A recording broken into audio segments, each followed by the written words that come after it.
Bonjour, c'est Christophe. Comme vous le savez, notre credo est de rendre moins incertain le management dans un monde incertain.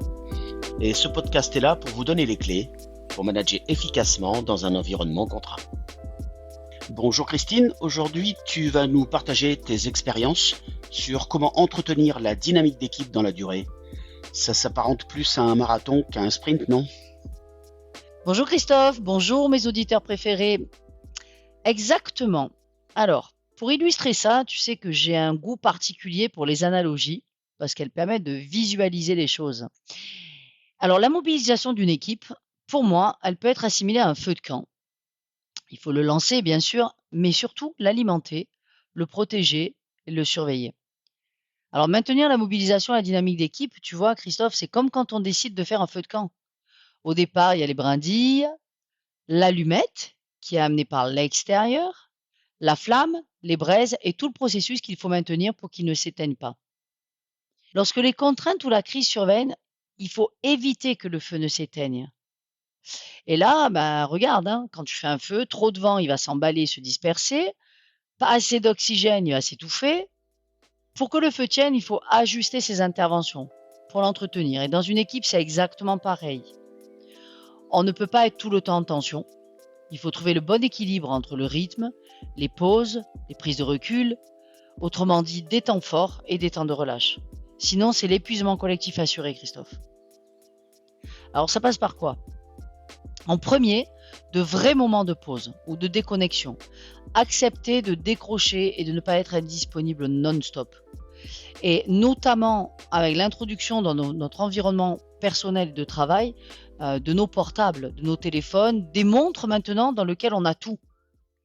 Alors, manager la dynamique, c'est aussi s'autoriser à souffler, tant pour le manager que pour les équipes. Et un manager qui est dans un processus de disponibilité permanente, ça c'est dangereux.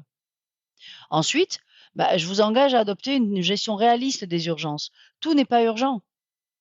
Et la problématique, on a tendance à avoir toutes les choses comme urgentes. Eh bien, moi, je dis au manager une chose qu'il déteste. Quand ça s'accélère, ralentit. Et enfin, des respirations programmées, des temps de partage conviviaux, d'échanges, même simples, un café, un déjeuner, célébrer un anniversaire, quelque chose qui va faire plaisir à l'équipe et aussi au manager. On a bien compris l'importance de prendre du recul et le temps de poser toutes ces choses. Quels sont les ingrédients que tu mettrais dans cette recette? Alors Christophe, si on poursuit sur l'entretien de notre feu, eh bien, on va alterner les brindilles, les petites, grosses bûches, notre allume-feu. Dans l'équipe, il faut varier les carburants. Donc défis, reconnaissance, co-construction, moment de partage, et encore plus en période complexe, voire en période de crise. Je te donne un exemple.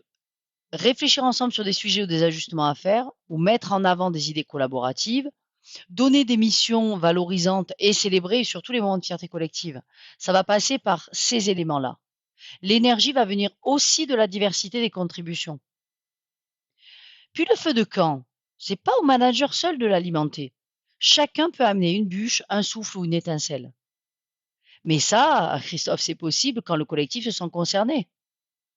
Et ça, c'est la responsabilité du manager. Posez la question, qu'est-ce que chacun peut faire pour nourrir notre dynamique?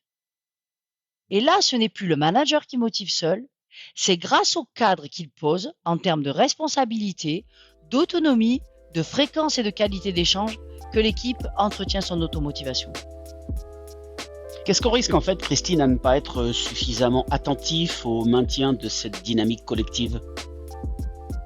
On risque quoi? Le feu s'éteint, à petit feu.